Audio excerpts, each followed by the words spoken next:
So rigging 2D will take the static model that comes from our modeling department, which, for example, on a character like Simba may look like this bald lion with no fur or anything like that. And we take that and we have to line up using all sorts of reference from anatomy and veterinary books to reference from Disney's Animal Kingdom or The Trip in Kenya. We line that up with our character and we have to delicately place a skeleton within the character and make sure we get these mechanics right.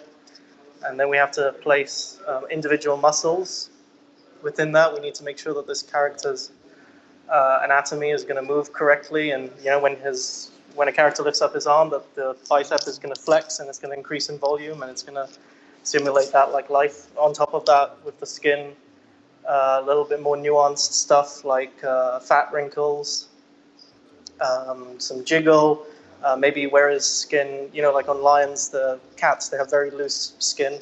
So some of it's very baggy, some of it's very loose.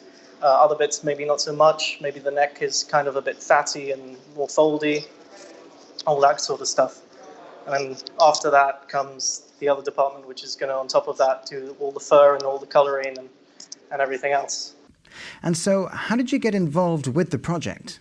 Well, I studied a course at the University of Hertfordshire for 3D and visual effects.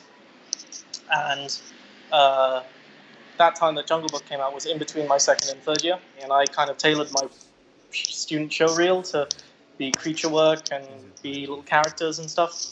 So when it came to this big event in Germany called FMX, it's a big visual effects conference, we were able to go to that, and I got to speaking to a recruiter, showed them my reel, and pretty much the next day there was an email that said, hey, do you want a formal interview? And then not long after that, they said, when can you start? And we've seen you share some posts on social media, some screen grabs of your name up there in the credits as they're rolling at the end of the film. So what have reactions been like closer to home? Family members, friends of yours have spotted your name? It's all very positive. It's all really encouraging. It's great to have my friends go and see the movie and stay for the credits. I think it's the first time I've ever actually heard of my mum and dad actually going to the cinema, and it seems like a really nicely received film.